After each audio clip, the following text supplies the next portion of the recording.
Hello चार सभी का स्वागत है आपका अपने यूट्यूब चैनल कंपोस्टर पर। आई होप कि सभी अच्छे होंगे और आपके हाफ ईयरली एग्जाम की प्रिपरेशन भी काफ़ी अच्छे से चल रही होगी। तो आज हम इस वीडियो में बात करेंगे क्लास 12 सब्जेक्ट इकोनॉमिक्स अर्थशास्त्र के उन महत्वपूर्ण प्रश्नों के बारे में, इंपॉर्टेंट क्वेश्चंस के बारे में जो कि इस बार आपके हाफ ईयरली एग्जाम में पूछे जाने हैं।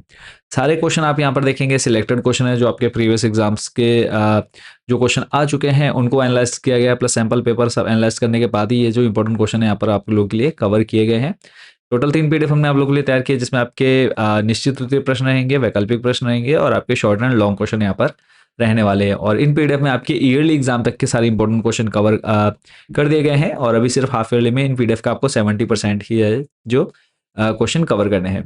तो क्वेश्चन स्टार्ट करेंगे, बाकी वीडियो में जानेंगे। और सेम क्वेश्चन इंग्लिश मीडियम वाले बच्चों के लिए अवेलेबल है, तो आप लोग डायरेक्टली पीडीएफ परचेज कर सकते हैं, वो भी हम जानेंगे वीडियो में आगे। तो पहला क्वेश्चन आपका रहने वाला है, अर्थशास्त्र का जनक कौन है? सभी को पता होना चाहिए, एडम स्मिथ अर्थशास्त्र के जनक के रूप में जाने जाते हैं। अगला है, व्यष्टि अर्थशास्त्र से क्या अभिप्राय है या सूक्ष्म अर्थशास्त्र क्या है? और ये जो क्वेश्चन आप देख रहे हैं 2013, 9 और 2023 में बच्चों पूछा गया है।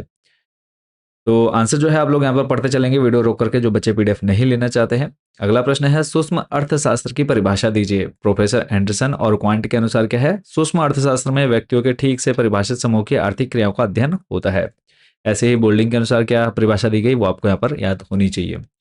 और अगला प्रश्न है, चयन की समस्या क्यों उत्पन्न होती है या फिर चुनाव की समस्या के दो कारणों को बताइए। अभी क्वेश्चन आप देख सकते हैं 2018, 2020, 12, 16, 22 में बच्चों पूछा गया है, इंपॉर्टेंट रहेगा। सभी क्वेश्चन आप लोग के लिए यहाँ पर सिलेक्टेड ही लाए गए हैं। पहला प्रश्न है, मनुष्य की अनंत आवश्यकताएं। दूसरा है, मनुष्य के पास सीमित मात्रा में उपलब्ध साधन। अगला प्रश्न है, आर्थिक समस्याओं का क्या अर्थ है या आर्थिक समस्याओं से क्या समझते हैं? तो असीमित आवश्यकताओं, सीमित साधनों एवं उनके वैकल्पिक प्रयोग के कारण उत्पन्न चुनाव की समस्या ही आर्थिक समस्या कहलाती है। अगला है, सीमितता का क्या अर्थ है? तो साधनों की कुल पूर्ति उनकी कुल मांग से कम। आगे बढ़ने से पहले बात कर लेते हैं, जो बच्चे इन इंपॉर्टेंट क्वेश्चंस वाली पीडीएफ को लेना चाहते हैं कैसे ले सकते हैं। तो ये आप सामने स्क्रीन पर देख रहे हैं हमारा व्हाट्सएप नंबर। इस नंबर पर आपने मैसेज करना है, आपने अपनी क्लास, सब्जेक्ट और मीडियम ये 3 चीज़ हमको प्रोवाइड करानी है। इतना बताते ही हम आपको एक क्यूआर कोड सेंड कर देंगे। उस पर आप जैसे ही पेमेंट करेंगे पीडीएफ डायरेक्टली आपको आपके व्हाट्सएप नंबर पर भेज दी जाएगी। दूसरा मेथड जो रहने वाला है वो आप हमारी वेबसाइट विजिट कर सकते हैं। कंबोज सर्च करना है आपने, कंबोज होम करके आपके सामने हमारी वेबसाइट आ जाती है। कुछ ऐसा इंटरफेस देखने को मिल जाता है। यहाँ पर आपको सिलेक्ट करना है हाफ ईयरली इंपॉर्टेंट क्वेश्चन 2025-26। आने के बाद नेक्स्ट आप देखेंगे क्लास 12 का ऑप्शन आपको देखने को मिल जाएगा। क्लास 12 में आने के बाद नीचे आएंगे आप, इकोनॉमिक्स या फिर अर्थशास्त्र का बच्चों ऑप्शन मिलेगा। हिंदी मीडियम वाले जो हैं, हिंदी मीडियम और इंग्लिश वाले मीडियम जो बच्चे हैं वो इंग्लिश वाले ऑप्शन पर क्लिक कर लेंगे। तो यहाँ पर नेक्स्ट जैसे आप इस पर क्लिक करेंगे, जो बच्चे हिंदी मीडियम वाले हैं, इंग्लिश वाले, तो आपके सामने इस तरह से जो आप हिंदी मीडियम वाले बच्चे हैं उनके सामने कुछ ऐसा इंटरफेस आ जाएगा। फिर में से आपको जो जो पीडीएफ लेनी है उनको आपने ऐड टू कार्ट कर लेना है। ऐड टू कार्ट करने के बाद आपसे थोड़ी बहुत डिटेल मांगी जाएगी, वो डिटेल फिल करने के बाद नेक्स्ट प्रोसीड टू चेकआउट, और जैसे आप पेमेंट करेंगे पीडीएफ आपको डाउनलोड करने का ऑप्शन वहीं पर बच्चों मिल जाता है। चलेंगे लेकर के आपको आगे के इंपॉर्टेंट क्वेश्चंस पर। जो भी बच्चे पीडीएफ लेना चाहते हैं तो कैसे ले सकते हैं मैंने आपको बता दिया। बाकी कोई प्रॉब्लम, कोई एरर आपके सामने आती है तो आप लोग हमारे व्हाट्सएप नंबर पर कॉन्टैक्ट कर सकते हैं। अगला प्रश्न है, उत्पादन संभावना वक्र क्या है? 2011 और 16 में बच्चों ये प्रश्न पूछा गया है कि उत्पादन संभावना रेखा क्या है? सीमांत उत्पादन संभावना का अर्थ स्पष्ट कीजिए। प्रश्न आपका 2014 में पूछा जा चुका है। अगला प्रश्न है, आर्थिक समस्या क्या है, यह क्यों उत्पन्न होती है? प्रश्न 2011 और 13 बच्चों ये रिपीट हो चुका है। इंपॉर्टेंट क्वेश्चन रहेगा इस बार आपके हाफ ईयरली एग्जाम में। नेक्स्ट क्वेश्चन है, व्यष्टि अर्थशास्त्र तथा समष्टि अर्थशास्त्र में अंतर स्पष्ट कीजिए, यानी दोनों में क्या अंतर है वो आपको यहाँ पर एक्सप्लेन करना है। तो पहले हम देख लेते हैं, व्यष्टि अर्थशास्त्र छोटी छोटी अथवा व्यक्तिगत इकाइयों जैसे व्यक्ति, परिवार, फर्म, उद्योग का अध्ययन करता है, जबकि समष्टि अर्थशास्त्र इकाइयों के योग अर्थात राष्ट्रीय योगों, कुल राष्ट्रीय आय, कुल उपभोग, कुल विनिमय का अध्ययन करता है। ऐसे ही आपने पूरा यहाँ पर पढ़ लेना डिटेल में। चलेंगे लेकर के आपको अगले प्रश्न पर। अगला प्रश्न है, अर्थशास्त्र की विषय वस्तु की विवेचना कीजिए। अर्थशास्त्र की विषय वस्तु प्रश्न आपका देखो 2012 और 2022 में बच्चों पूछा गया है। पॉइंट बाय पॉइंट आपको याद रखने हैं यहाँ पर। पहला है, प्रतिष्ठित अर्थशास्त्रों के विचार, एडम स्मिथ ने क्या कहा, तो उनके द्वारा क्या कहा जाता है वो यहाँ पर आपको पढ़ना है। दूसरा है, कल्याणवादी अर्थशास्त्रियों के विचार, तो इसके अंदर आपका मार्शल, पीगू व कैनन, इनके अनुसार जो कहा गया विचार दिए गए हैं वो आपको पढ़ने हैं।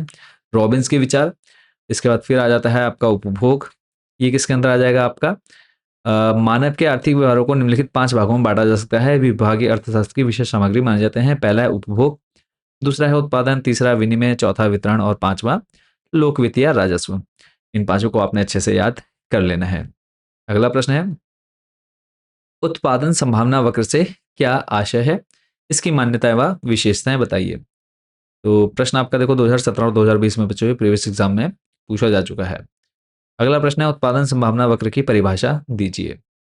तो ज़्यादा डिटेल में नहीं जाना है, आपने मेनली मेनली जो है यहाँ पर इसको पढ़ लेना है। लॉन्ग में बच्चों आपका क्वेश्चन प्रीवियस एग्जाम में पूछा जा चुका है काफ़ी बार।